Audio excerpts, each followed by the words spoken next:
Stop scrolling. Because what I'm about to tell you is the exact opposite of everything you've been taught about getting rich. Most people believe wealth comes from doing more trades, more hustle, more noise, more risk. But the people who actually become rich do something shocking. They do less. And that single rule, ignored by almost everyone, quietly separates the wealthy from the forever struggling. Here's the uncomfortable truth. The market doesn't reward intelligence. It doesn't reward excitement. It doesn't reward effort. It rewards patience combined with discipline. And almost nobody is both. Right now, millions of people are chasing trends, reacting to headlines, panicking at every dip, celebrating every spike. They feel busy, they feel smart, they feel involved, and they lose. Meanwhile, a very small group of people are doing something that looks boring, even lazy. They wait, they observe, they ignore the noise. They act only when the odds are brutally in their favor. This isn't talked about because it's not exciting. There's no rushed, adrenaline, no viral shortcut, but it works. In the next moments, you'll understand the one rule that quietly builds wealth while others burn out. And once you see it, you'll never look at money the same way again. Stay with me. Because this rule doesn't just change how you invest. It changes how you think. To understand this rule, you have to unlearn almost everything modern culture teaches you about money. We live in a world that rewards speed, fast decisions, fast profits, fast reactions. Social media celebrates the person who caught the move. News rewards whoever reacts first. Markets scream at you every second, demanding attention. But wealth has never been built that way. The rule is simple, but hard to follow. Never act unless you clearly understand what you're doing, and the odds are stacked in your favor. Most people break this rule daily. They invest because they're afraid of missing out. They buy because others are buying. They sell because others are panicking. Their decisions are emotional, not rational. They confuse activity with progress. But smart money understands something uncomfortable. Doing nothing is often the most profitable decision you can make. Think about how many times people lose money not because an opportunity was bad, but because they acted at the wrong time. They entered too late. They exited too early. They reacted instead of waited. Patience isn't passive. Patience is a strategy. It means you are willing to look wrong today to be right long-term. It means you don't need constant validation. It means you can sit in silence while others chase excitement. This is why most people never get rich. Not because they lack intelligence, but because they lack emotional control. The market is a machine that transfers money from the impatient to the patient, from the emotional to the disciplined, from the reactive to the prepared. And here's the part no one likes to hear. If you feel bored, you're probably doing it right. Real wealth feels slow, quiet, unimpressive. There are long stretches where nothing happens. No dopamine hits that dramatic wins. Just waiting. Waiting for clarity. Waiting for value. Waiting for the right moment. Most people can't handle that silence. So they sabotage themselves with action. But the people who win understand one thing deeply. You don't get paid for effort in investing. You get paid for correct decisions made at the right time, and sometimes, the correct decision is to do absolutely nothing. Let that sink in. Because in the next part, we're going to break down how this rule plays out in the real world, how patient thinkers position themselves while others make emotional mistakes, and how this single mindset quietly compounds into life-changing wealth. Now let's talk about what this rule looks like in real life. Not theory, not motivation, but actual behavior. Most people imagine wealthy investors glued to screens, constantly watching prices move. In reality, the opposite is true. The people who win spend far more time thinking than acting. They study businesses, not stock prices. They focus on fundamentals, not headlines. They ask simple questions that most people skip. Is this business understandable? Does it have a real advantage? Will it still matter 10 years from now? If the answer isn't clear, they walk away, even if everyone else is excited. This is where patience becomes a weapon. While the crowd is reacting to short-term news, patient investors are building conviction. They are not trying to predict tomorrow. They are positioning for years. And when fear finally takes over the market, when bad news dominates, when prices fall, when people panic, that's when discipline pays. Because panic creates discounts. Fear creates opportunity, but only for those who prepared in advance. Most people panic because they never understood what they owned in the first place. They bought because it was popular. They followed noise instead of logic. So when prices fall, they don't know what to do. They sell to stop the pain. The patient thinker reacts differently. They already decided what they would do before emotions entered the room. They know why they own what they own. They know its value. And they know volatility is the price of admission for long-term returns. This is the hidden advantage of the rule. Patience gives you clarity. Clarity gives you confidence. Confidence allows you to act when others freeze. And here's something most people miss. The biggest gains don't come from constant action. They come from a few correct decisions held for a very long time. One good decision, held with discipline, can outperform a lifetime of average ones.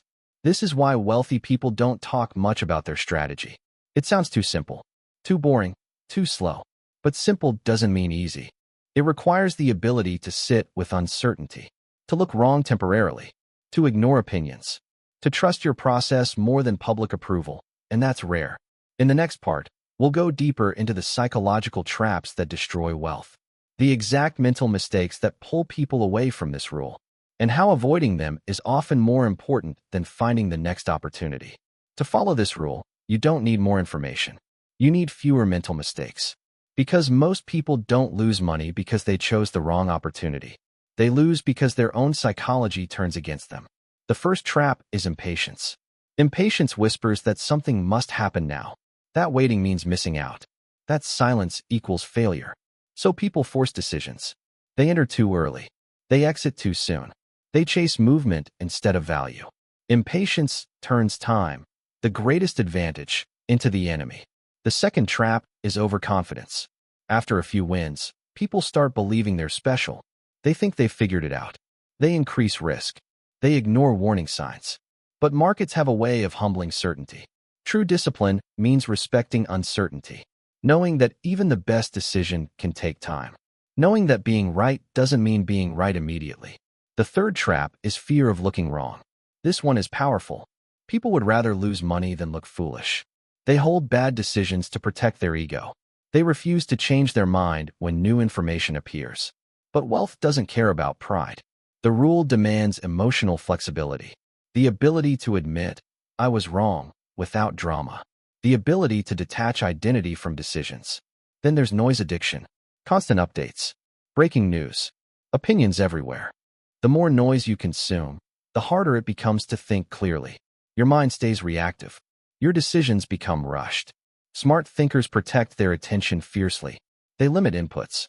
They choose depth over speed. And here's the hardest truth of all. This rule requires loneliness. When you're patient, you're often alone. When you wait, others mock you. When you don't react, people assume you're missing out. But that isolation is the cost of independent thinking. Wealth isn't built by following crowds. Crowds create averages. And average results don't build extraordinary lives. This is why the rule is rarely followed. Not because it's secret, but because it demands emotional strength most people never train. In the next part, we'll shift from psychology to time, how long-term thinking multiplies small advantages, and why consistency beats brilliance every single time. Time is the part of this rule that most people completely misunderstand. They think time is something you wait through. In reality, time is the force that does the heavy lifting. Small, disciplined decisions don't look impressive at first. They don't create instant results. They don't get attention. But over long periods, they become unstoppable. This is where compounding quietly changes everything. Compounding doesn't need brilliance. It doesn't need perfect timing. It needs consistency and the refusal to interrupt progress. Most people interrupt themselves. They switch strategies. They abandon plans. They reset because they're bored or frustrated. Every reset destroys the power of time. The patient thinker understands something crucial. The real enemy of wealth is not loss, it's inconsistency. If you can avoid big mistakes, if you can stay disciplined, if you can let time work without interference, you don't need extraordinary wins. You need ordinary decisions repeated for long enough. This is why people who chase big wins often end up with nothing. They take shortcuts. They overextend. They expose themselves to ruin. Meanwhile, quiet wealth builders focus on survival first. They protect downside. They avoid catastrophic errors. They stay in the game. Because you can't compound if you're wiped out. This mindset changes how you think about progress. You stop measuring success in days or weeks. You start measuring it in years. You become less emotional, less reactive, more deliberate. And slowly, almost invisibly, momentum builds. At first, it feels like nothing is happening. Then progress becomes noticeable. Then it becomes undeniable. But only if you let it continue. This is why wealth looks sudden from the outside. People see the result, not the patience behind it. They see the outcome, not the decades of consistency. And here's the key insight. The rule isn't about being right more often. It's about staying disciplined longer than everyone else. In the next part, we'll talk about mistakes, the ones that destroy compounding, and how avoiding them is more powerful than finding the next big opportunity. Most people don't fail because they never had a chance. They fail because they make one mistake that erases years of progress. The first mistake is taking risks they don't understand. Complexity feels intelligent. Simple strategies feel naive. So people choose what sounds smart instead of what works. When things go well, complexity hides risk. When things go wrong, it reveals it all at once. The patient rule avoids this trap by staying within the circle of understanding. If you can't explain why something should work in simple terms, you probably shouldn't be involved. The second mistake is leverage. Leverage promises speed.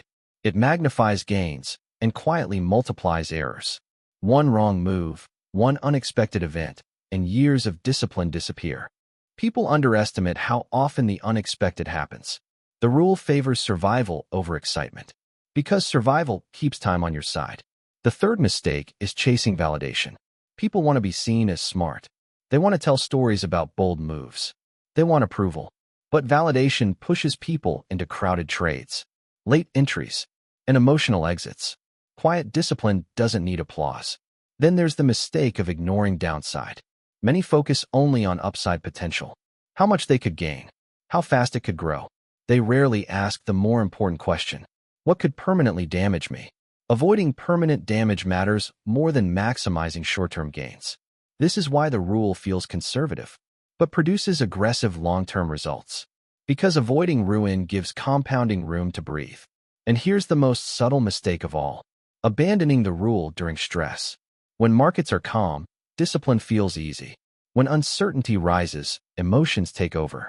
This is where most people break. They abandon patience at the worst possible moment. They override their own logic. They trade peace of mind for short-term relief. But the rule only works if followed consistently, especially when it feels uncomfortable. In the next part, we'll shift toward decision-making. How patient thinkers decide when to act, and how rare, high-quality decisions outperform constant movement. One of the biggest misunderstandings about this rule is the idea that patience means never acting. That's not true. Patience means waiting until action becomes obvious. The most successful people don't act often, but when they do, they act with conviction. They understand that not all opportunities are equal. Most are average. Some are bad. A very small number are exceptional. The rule is about saving energy, attention, and capital for those rare moments. This requires selective thinking. Instead of asking, "What can I do right now?" they ask, "Is this worth doing at all?" They don't force decisions. They let opportunities come to them. When conditions aren't clear, they wait. When information is incomplete, they wait. When emotions are high, they wait. Waiting isn't hesitation. It's filtration. Over time, this filters out mistakes. It prevents impulsive moves. It protects consistency. And then, when clarity appears, action feels different. There's no rush, no anxiety, no need for confirmation. The decision has already been made mentally, long before execution. This is why patient action often looks sudden to outsiders. People think it was luck. In reality, it was preparation meeting opportunity. Another important part of the rule is position sizing. Even great decisions can fail. So smart thinkers never risk what they can't afford to lose. They don't bet everything on one idea. They leave room for error. This allows them to stay calm under pressure. Calm leads to better judgment. Better judgment leads to better outcomes. The rule doesn't eliminate risk. It manages it. And because risk is controlled, emotions stay controlled. This creates a powerful loop. Clarity leads to patience. Patience leads to discipline. Discipline leads to better decisions. And better decisions, repeated rarely but correctly, build extraordinary results. In the next part, we'll bring everything together. How this rule compounds not just money, but thinking, behavior, and life itself. When you step back and look at this rule as a whole, you realize it was never just about money. Money is only the scoreboard. The real transformation happens in how you think, how you decide, and how you respond to uncertainty. This rule teaches restraint in a world addicted to reaction, clarity in a world drowning in noise, discipline in a culture that celebrates speed. Over time, it reshapes your identity. You stop needing constant action to feel productive. You stop confusing movement with progress. You stop chasing validation. Instead, you become selective, calm, intentional, and that mindset quietly spills into everything else. You make better career decisions because you don't panic. You build stronger relationships because you listen instead of react. You manage stress better because you don't demand immediate outcomes. This is why people who follow this rule often seem grounded, unshaken by chaos, unaffected by trends. They understand something most never learn. Life rewards those who can delay gratification longer than others. The final truth is this: wealth is not created in moments of excitement.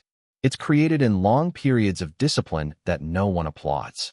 There will be times when it feels like you're falling behind, when others seem ahead, when patience feels like a mistake. Those moments are the test. If you can stay consistent then, if you can trust the process without reassurance, you are already doing what most never will. And eventually, time reveals the difference. Not loudly, not dramatically, but unmistakably. Because while others were reacting, you were positioning. While others chased noise, you protected clarity. And while others searched for the next big thing, you followed the one rule that actually works. Quietly, relentlessly, over time.